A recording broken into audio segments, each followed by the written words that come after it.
Unemployment हम सबका सबसे बड़ा सवाल होता है। कोई भी सेक्टर हो, कहीं के भी लोग हों, सब एम्प्लॉयमेंट चाहते हैं, सब चाहते हैं कि वो रोजगार रहे। बेरोजगार है ना, किसी को पसंद नहीं। ऐसे में इसका सोल्यूशन लेकर आज हमारे साथ है ट्रांसमीटो डेवलपमेंट फाउंडेशन के project manager, project coordinator Mohammed Nadeem, and उनके साथ हमारे साथ है operation head sir Shakir Ali sir. नमस्कार सर, आप दोनों का हमारे यहाँ पे शो में। सर, मैंने जैसे शुरुआत की एम्प्लॉयमेंट की और अनएम्प्लॉयमेंट की, रोजगार बेरोजगार, सबसे बड़ा सवाल, इंसान उसी से आगे बढ़ता है, उसकी जो भी जर्नी होती है वो सारी इसी चीज़ पे डिपेंड होती है कि भैया एम्प्लॉयमेंट होगा तो हम अपनी इच्छाओं को पूरा कर पाएंगे, घर चला पाएंगे, खुद को आगे बढ़ा पाएंगे। और बोला जाए तो समाज में एक रिस्पेक्ट भी उसी हिसाब से लोग स्केल बना रखा है, ना चाह कर भी ये सच है।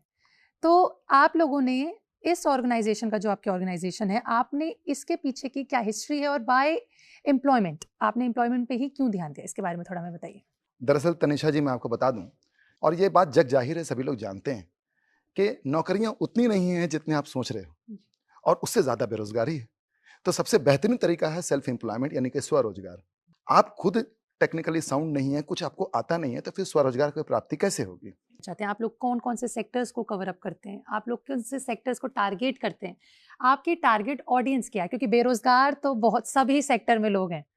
आप इतने बड़े सेक्टर में हर एक को कवर अप करना बहुत मुश्किल है, और अगर ऐसा हो रहा है तो लाजवाब बात है। तो इसके बारे में थोड़ा मैं बता दूं, यूएसपी की जब बात आती है, जी।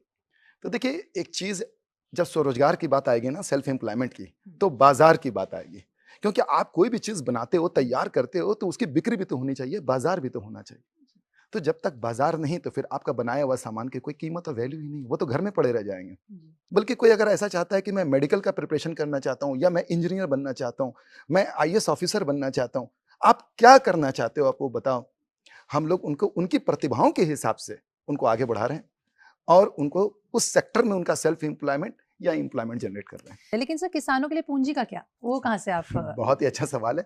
देखिए, मैं बता दूं आपको, चूंकि भारत एक कृषि प्रधान देश है, और हमारी सरकार, चाहे राज्य सरकार हो या केंद्र सरकार हो, सबसे ज्यादा बजट अगर खर्च करती है तो कृषि के क्षेत्र में करती है। लेकिन अफसोस की परिस्थिति यही है कि यह बजट आम लोगों तक पहुंच नहीं पा रहा, क्योंकि लोग विमुख हो गए हैं कृषि के क्षेत्र से। मैं आपसे एक साधारण सा सवाल करूंगा, आप एक जनरल इंक्वायरी कीजिए कि आज जो किसान हैं, उनके बेटे बेटी से पूछ लीजिए कि आप आगे बढ़े होकर क्या बनना चाहते हो। एक ही जवाब आएगा, किसान तो नहीं बनना चाहेंगे, बाकी सब में तैयार। बिल्कुल सही। तो ये कृषि का जो बजट है वो इस्तेमाल नहीं हो रहा है। तो हम लोग क्या कर रहे हैं कि गवर्नमेंट की योजनाएं जितनी भी चल रही हैं, उन योजनाओं से जितनी भी फंड्स और जो भी सपोर्ट उनके लिए आ रहे हैं, चाहे वो सब्सिडी बेस्ड लोन कह लीजिए, और भी अदर्स बहुत सारे, वो योजनाएं पब्लिक तक सीधा हम लोग पहुंचा रहे हैं, उनको उनकी जानकारी दे रहे हैं, पेपर वर्क्स कर रहे हैं, विभागीय प्रक्रिया कर रहे हैं, ताकि वो सरकार की मदद उन तक पहुंचे और वह आत्मनिर्भर बन सके। सर, लेकिन इन सब के बीच में, जैसे आपने बोला कि किसान के जो बच्चे हैं वो ये तो ज़रूर बोलेंगे कि हम किसान तो नहीं बनना चाहते, उसके पीछे का कारण है डेवलपमेंट का सही से उन तक ना पहुंचना। सबसे इम्पोर्टेंट एक्टिविटी, उसके बिना हमारा देश कुछ नहीं। उसके बाद भी उस पे सबसे ज़्यादा लोगों को अवेयरनेस नहीं है। जैसे आपने बोला, लोगों को अगर अभी गिनवाने पे आए तो उनको शायद कितनी योजनाएं उनके लिए बैठी हैं उनको नहीं पता होगा, जिसमें आप लोग उनकी मदद कर रहे हैं। तो सर, ऐसा इंसिडेंट बता सकते हैं जो जिसमें मतलब किसान के कोई होता है ना, आपने इतना काम किया है, कोई एक इंसिडेंट अगर हुआ हो ऐसा? देखिए, ऐसा हुआ है, बहुतों के साथ हुआ है। हम लोगों ने बहुत ही स्ट्रेट फॉरवर्ड लोगों से बात करी कि आप सरकारी योजनाओं का लाभ क्यों नहीं उठाते। तो उनका एक लाइन में कहना होता है कि भाई, हमारे साथ एक महिला ही जुड़ी थी, तो उन्होंने कहा कि भाई, पैसे देता कौन है, मुझे तो सूद ब्याज में इंतजाम करना पड़ेगा बाजार से। सही बात। तो हमने कहा बिल्कुल नहीं, सरकार आपको पूरा मदद कर रही है, ना के बराबर इंटरेस्ट ले रही है। बल्कि हर राज्य सरकार के यहाँ केंद्र सरकार के द्वारा एक योजना चलता है जिसमें 10,000 रुपए मिलते हैं कि आप कुछ काम शुरू कीजिए। लेकिन आप बता दीजिए, इस योजना को लाभ लेने वाले कितने लोग हैं? सरकार तो मदद कर रही है। इसमें तो बल्कि सिविल स्कोर भी चेक नहीं करते हैं, इसमें तो ये भी नहीं पूछते हैं कि आप क्या हैं, कौन है, सिर्फ एक आधार कार्ड अगर है तो सरकार मदद कर रही है। लेकिन लोग जागरूक नहीं है, और करना आप नहीं किसान चाहते। हैं तो? किसान है तो खैर और आपके पास उपलब्धि है। अच्छा, किसान नहीं है तो भी ये अनएम्प्लॉयड वजह पीपल अनएम्प्लॉयड, सबके लिए, अनएम्प्लॉयड सभी के अनएम्प्लॉयड लिए के। है ये। घरेलू महिला के लिए भी है और ठेले चलाने वाले के लिए भी, सबके लिए सर, वो। लेकिन जैसा अब हम बात कर रहे हैं, किसानों के लिए सामान की व्यवस्था का क्या, मतलब इनके लिए आप क्या बोलना चाहेंगी? मतलब अगर एक इंसान आपके पास आया है कि हाँ, ऐसे मदद करिए जैसे आपने बताया, उसके लिए सामान की व्यवस्था कैसे होती है, उसके लिए इस चीजों में कैसे, पूंजी में आपने देखिए, बताया कि मैं आप बताता हूँ इसमें, आपने सवाल अच्छा किया। सबसे पहले ये कि हम लोग जो बढ़ावा दे रहे हैं वो एरोफोनिक एग्रीकल्चर को दे रहे जी हैं, जी और उसमें जो इक्विपमेंट इस्तेमाल होते हैं जी। उसे एरोफोनिक टावर कहते हैं। हम लोग क्या करते हैं, सरकारी योजनाओं से जो भी उनको मदद मिल सकता है वो योजनाएं पहले उनको दिलवाते हैं, और उससे कहते हैं कि आप एरोफोनिक टावर अपना मंगा लें, और इससे आप सब्जियों को उत्पादन शुरू करते हैं। और सिर्फ यही नहीं, बल्कि सब्जियां एक ऐसी चीज हैं जो ऑटोमेटिक, अगर आप सस्ता उत्पादन ले पाते हैं तो ऑटोमेटिक बाजार में बिक्री हो जाती है। लेकिन अगर हम लोग ऑर्गेनिक, चूंकि हमारी जो उगाई गई सब्जियां होती हैं, हमारी संस्था जो सिखा रही है, जो निःशुल्क प्रशिक्षण कार्यक्रम चला रही है, ये 100% ऑर्गेनिक है, तो इसके लिए अंतर्राष्ट्रीय बाजार खुल जाता है। हाँ। ये बहुत बड़ा मार्केट है, इसकी सोच नहीं।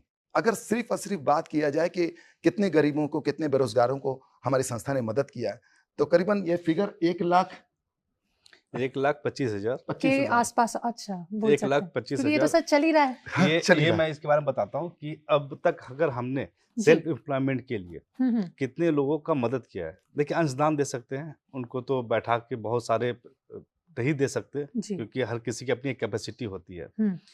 तो अभी तक हमारी संस्था ने 1,25,000 के आसपास अनएम्प्लॉयड पीपल को, बेरोजगारों को एक सहायता राशि दी है, जिससे कि वो स्वरोजगार की तरफ आ सके, कुछ छोटा मोटा ही सही शुरू कर सके, और इस बेरोजगारी के जो एक धब्बा लगा है उससे बाहर आ सके एटलीस्ट। तो 1,25,000 के आसपास ये, और ये मैं बता दूं, 1 साल 5 महीने 21 दिन का आंकड़ा है ये। अब बात आती है कि जहां पर बेरोजगारी दर बहुत ज्यादा है, तो जी। वहां से हमारे पास ज्यादा लोग इच्छा जाहिर करते हैं शामिल होने की। हाँ, और देखिए, आपके हिसाब से कौन से एरियाज हैं जहाँ पे सबसे ज्यादा आपको लगता है कि अनएम्प्लॉयमेंट के आप पे केसेस आए? देखिए, कुछ स्टेट्स हैं जिसको हम डेवलप स्टेट कहते हैं, जैसे गुजरात है, डेवलप स्टेट है, दिल्ली डेवलप स्टेट है, महाराष्ट्र में मुंबई डेवलप सिटी है वो। तो जहाँ पे डेवलप सिटी है, जहाँ पे अपॉर्चुनिटीज़ हैं, वहाँ से रुझान कम होता है, क्योंकि उनका पहले से जो ज़रूरतें हैं वो पूरी हो चुकी है, मजबूत पकड़ है वहाँ पे।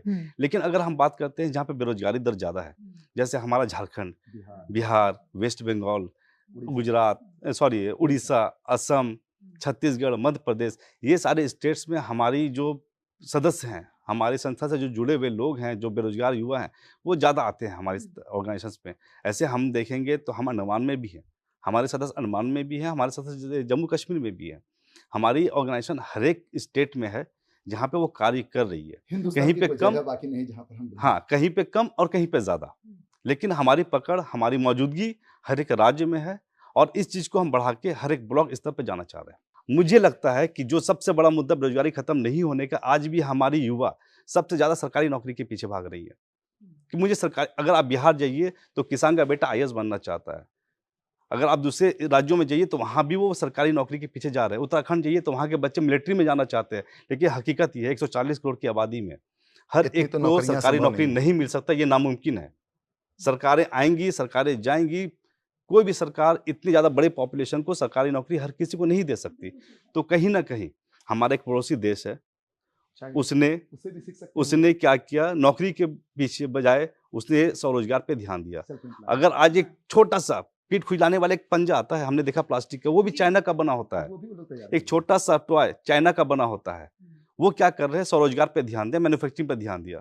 और हमारे अभी जो तत्कालीन जो प्रधानमंत्री हैं श्री नरेंद्र मोदी सर, उन्होंने भी स्किल डेवलपमेंट पे बहुत काम किया है, मेक इन इंडिया उन्होंने वो लेके आए हैं, प्रोग्राम चल रहा है। लोगों को हर प्रोग्राम के बारे में पता नहीं है, नहीं ये पता है। जो लैक है लोगों के बीच में और योजनाओं के बीच में, ये भी बहुत बड़ा मुझे लगता है एक दीवार, एक बैरियर है लोगों के अनएम्प्लॉय होने का। बेशक। अगर आपको हमारे साथ इंटरव्यू में जुड़कर अच्छा लगा हो तो हमें कमेंट में अपनी राय जरूर दीजिएगा। Thank you so much for watching पैसा live. For exclusive and insightful videos, subscribe to our new channel ABP Live Premium.